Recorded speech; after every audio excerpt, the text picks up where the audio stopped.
Today, I want to talk to you about Arthur Schopenhauer, in particular, his masterpiece that is The World as Will and Representations. And Schopenhauer is a very interesting person, as Schopenhauer coincides with a lot of the things I believe. So, of course, I'm going to love him. Of course, I'm really going to like a lot of his beliefs.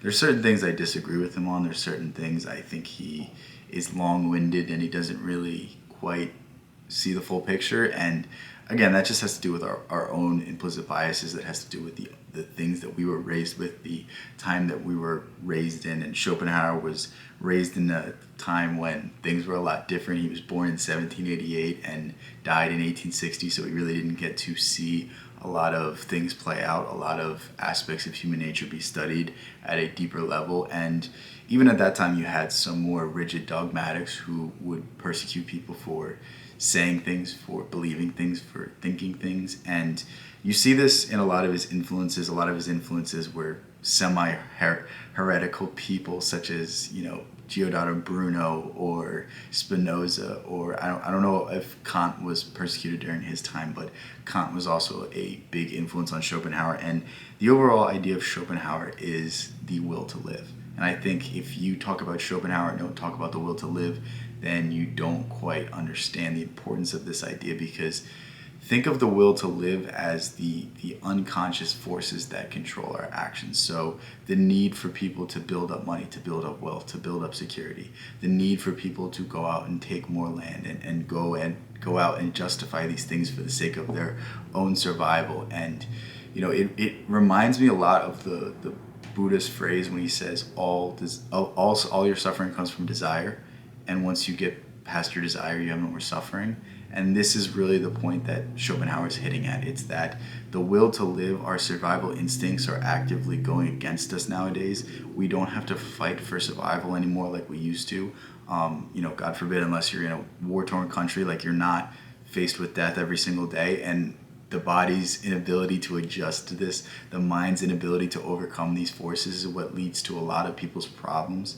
And I think Schopenhauer is incorrectly talked about as a pessimist. I think he has some pessimistic natures to his philosophy, but I think there's deep inspiration that you can find through his ideas, because Schopenhauer is of the belief that if you can overcome your mind, if you can overcome your biases and overcome the will to live, then you can live in pure bliss, you can live in pure happiness, you can live in a state of nirvana. And what he's talking about is presence. He's talking about being aware of who you are, being aware of what you want to do, and living a righteous life based off those ideals.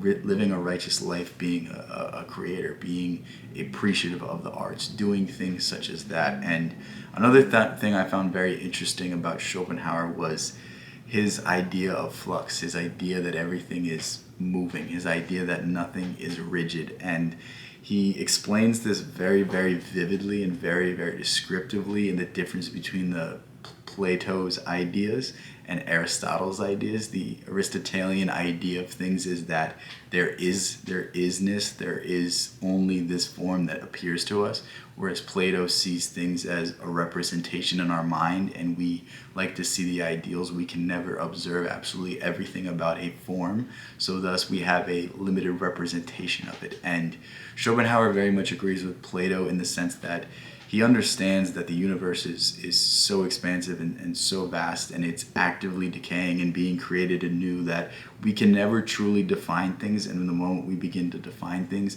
is we slip and lose some meaning, lose some depth of explanation. And I think you could see this in a lot of Schopenhauer's ideas, and it's a really cool concept. It's something I feel like I've been studying a lot when it comes to Robert Anton Wilson, when it comes to Nietzsche, when it comes to Emerson, that definitions kill all meaning. Definitions and categories destroy exactly what it means to be something. Think of when you look at a rose. When you look at a rose, is it a rose, or is it a combination of chemicals? And does it bloom in a certain way based off certain food and sunlight and all of these things that go to make it a rose? Like, you know what I mean? It's like the more you describe a rose, the less beautiful it becomes, the less artistic and the less expressive it becomes. And I feel like most people do this with a lot of things, and the rigidity of the mind does not bode well for the rest of your life, because the mind is an expressive, creative thing.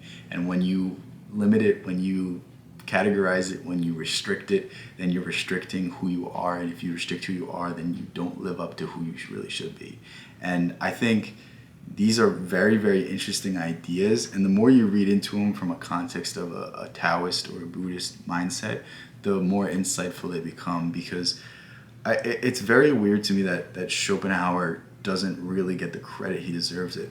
You can really see a lot of Nietzsche's big ideas in Schopenhauer's work. I know Schopenhauer was an early teacher of Nietzsche, but the will to power is pretty much the will to live. Eternal recurrence is a very similar idea to some of the things that Schopenhauer talks about. The amor fati is very, very similar. And I think, we really need to revive Schopenhauer. We really need to have people read him.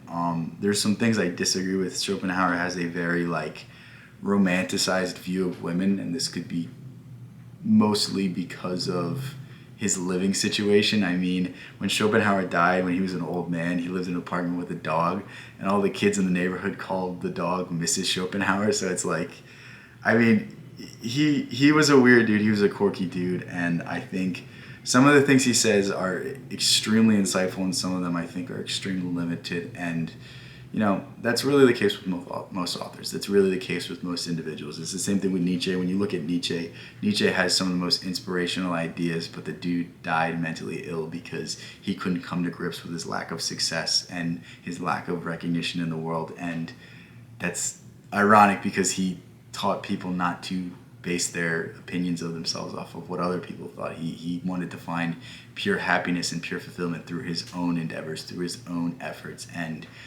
I think it's interesting to observe these types of philosophers, observe these types of minds. I'm pretty sure I'm going to pick up more Schopenhauer because I just found his style of writing so very flowing and not rigid and not choppy and very fluent. Most philosophers that you read is this is this, this is this, this is this, and then this, and then this, and I proved this because of it. Schopenhauer's is just, it's almost like stream of consciousness. It's almost like you're in a conversation with him, and I really appreciate that style of philosophy.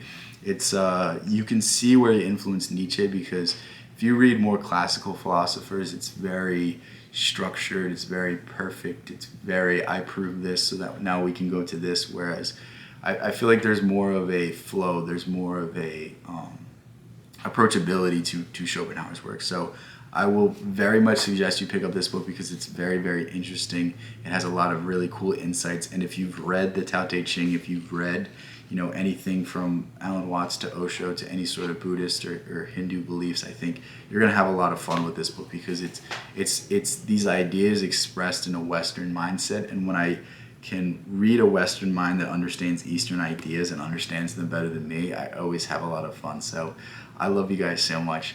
Thank you guys so much. Pick up this book. I'll link it in the description. Peace out. I'll catch you in the next one.